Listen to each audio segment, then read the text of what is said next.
مشاركة المرأة في الاقتصاد وفي المجتمع إلا من خلال عمل نيابي فعال.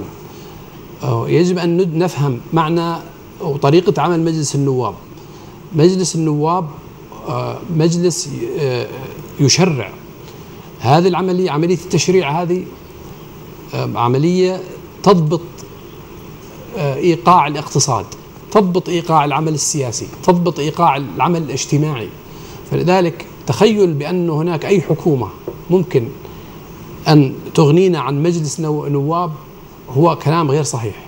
مجلس النواب هو الوحيد المخول بالتشريع في الأردن.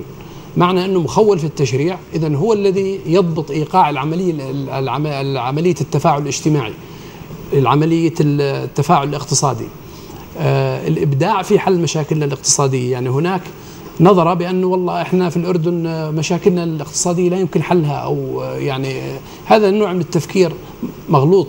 نريد قيادات فكرية وقيادات في الاقتصاد أن يعلمونا بأنه النشاط الاقتصادي هو نشاط مبني على الإبداع الفكري وليس فقط على الموارد.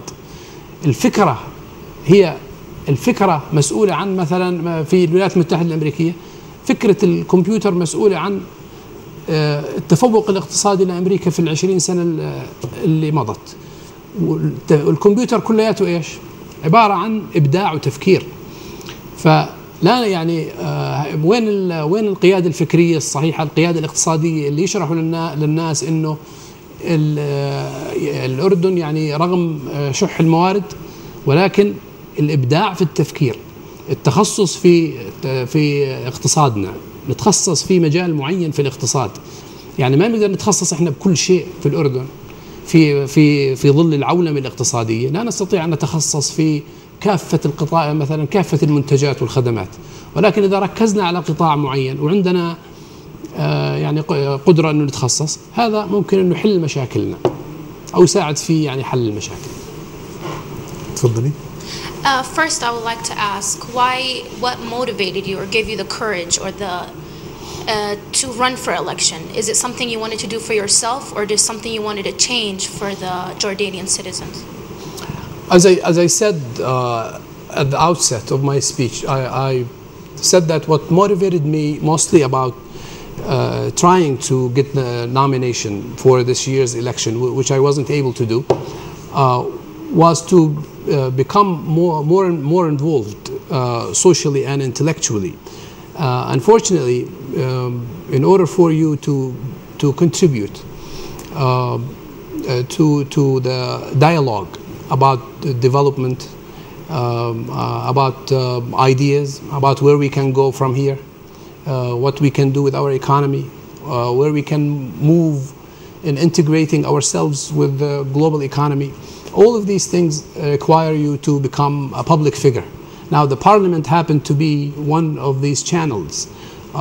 There are other ways to express these ideas, like teaching college, for example.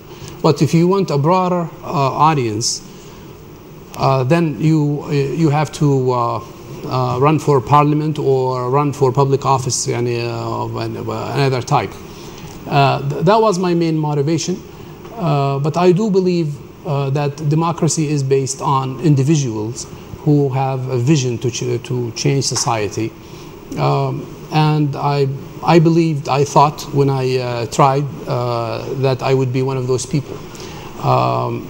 Hopefully in the future I will be able to formulate my message more effectively and be more successful probably in 4 years. I wanted to know, when you ran for election, did you face any difficulties, and if so, why? Now I want to say that I ran for local elections, trying to win the support of my tribe. I didn't run for the general elections. Nonetheless, it's pretty much the same problems and issues that I discussed here. My idea about elections were to talk about what we can do with our schools, what we can do with our society, how we can integrate ourselves into a global economy, how can we give young people an opportunity to improve themselves and improve their lives. and my biggest disappointment was many people were not ready for that type of dialogue, and they some people prefer this to be a personal battle, or a fight over who wins elections, when in fact it should be about your program and how you want to improve our lives, improve our income, improve our ability to express ourselves. And that was the biggest disappointment. My kind of language, my kind of ideas was not a perfect match for society. But that doesn't mean that we give up and we say this will never happen. More people started to understand what I had to say. I hope in the future more and more people will be able to communicate at that level. Also, why do you think that a lot of the things are involved tribes and religion? Do you think, is that fair in any way? Do you think all Jordanian citizens from other religions like Christianities are involved as well? I believe that Jordanian citizens, now it's not just a personal belief. It's stated in the constitution. Jordanians are equal, and according to the Jordanian law, men, women, people who come from minority backgrounds. The Jordanian constitution is very sophisticated when it comes to people, when it comes to minorities, when it comes to women and people from different ethnic backgrounds. I do believe, and I believe that Jordanians in general are accepting of diversity, ethnic diversity and what have you, or any type of diversity. So in that department, I think we're doing very well, but we do need to help people learn from each other and learn about each other and each other's backgrounds and cultures. That we can do more of. So I don't think it's, in Jordan, I don't think we have, thankfully, we don't have any room for any ethnic conflict of any type.